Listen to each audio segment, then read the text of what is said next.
Have you ever wondered why there is so much unrest in the Middle East, particularly between Palestine and Israel? Today we're going to embark on a journey that will take us through the annals of history, tracing the origins of one of the world's most enduring and complex conflicts, the Palestine-Israel conflict. This story, like many other historical narratives, is layered with intricate details, often seen through different lenses of interpretation. It's a tale of two lands, two peoples, and a struggle that has shaped the geopolitical landscape of the Middle East. The conflict's chronology is a testament to its complexity, and that's exactly how we're going to approach it, chronologically.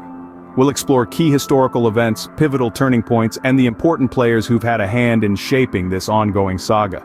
Remember, understanding history is key to comprehending the present.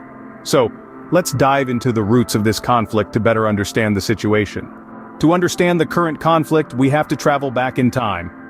Our journey begins in the late 19th century with the birth of Zionism, a political movement advocating for the establishment of a Jewish homeland in what was then known as Palestine, a region under Ottoman rule. The movement was largely a response to escalating anti-Semitism in Europe. Jews from across the world began to immigrate to Palestine, driven by the dream of a national homeland where they could live free from persecution. Fast forward to World War I, and we find the British government issuing the Balfour Declaration in November of 1917. This document expressed Britain's support for the establishment of a national home for the Jewish people in Palestine. This declaration, however, was met with strong opposition from the Arab population in Palestine, who constituted the majority at the time. After the war, the League of Nations granted Britain the mandate to administer Palestine with the understanding that they would implement the Balfour Declaration.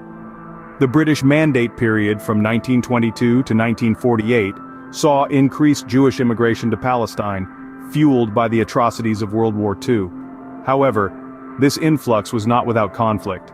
The local Arab population resisted, viewing the increasing Jewish presence as a threat to their own national aspirations. This period was marked by a series of violent confrontations between Jews, Arabs, and the British administration.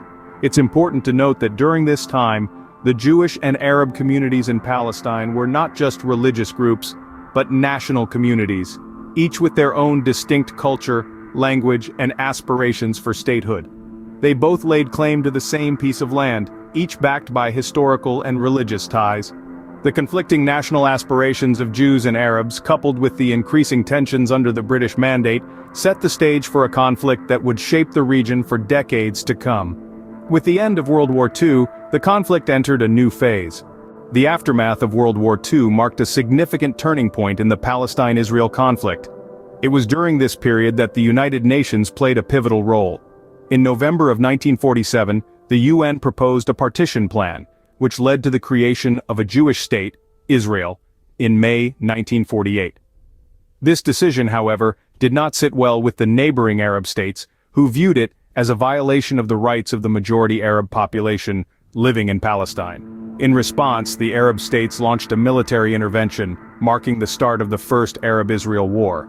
Despite being outnumbered, Israel managed to defend its territory and even expand its borders beyond what the UN had initially proposed.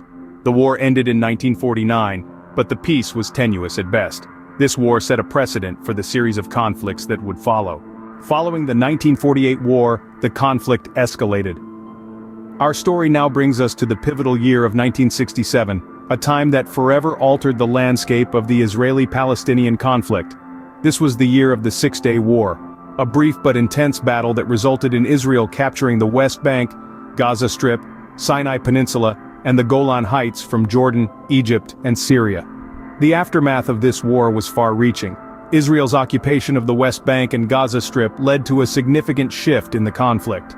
Suddenly, Israel found itself in control of a large Palestinian population.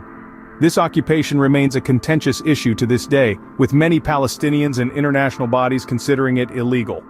Let's delve a bit deeper into the issue of Israeli settlements. Following the Six-Day War, Israel began establishing settlements in the occupied territories. These settlements, viewed as illegal under international law, have grown over the years, adding another layer of complexity to the conflict.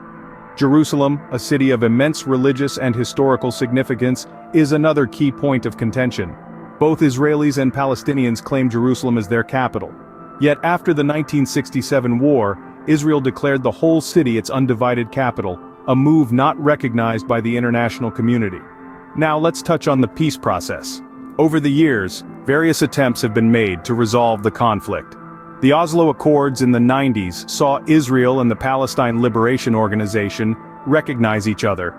Yet the peace process hit a snag at the 2000 Camp David summit, where disagreements over key issues including the status of Jerusalem and the right of return for Palestinian refugees caused talks to collapse.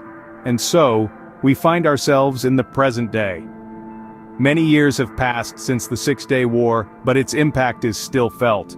The issues it brought to the forefront, the occupation, the settlements, the status of Jerusalem, continue to define the Israeli-Palestinian conflict. Despite numerous peace efforts, the conflict remains unresolved today.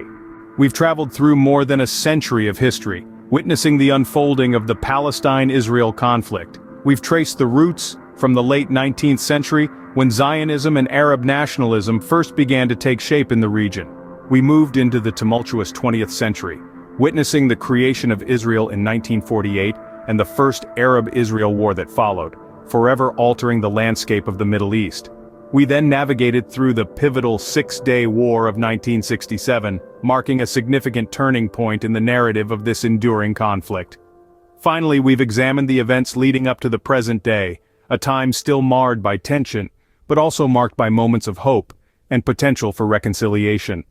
Our journey through time serves as a stark reminder of the complexities and challenges that define this conflict. Understanding the past is crucial for shaping the future. The hope for peace endures despite the challenges,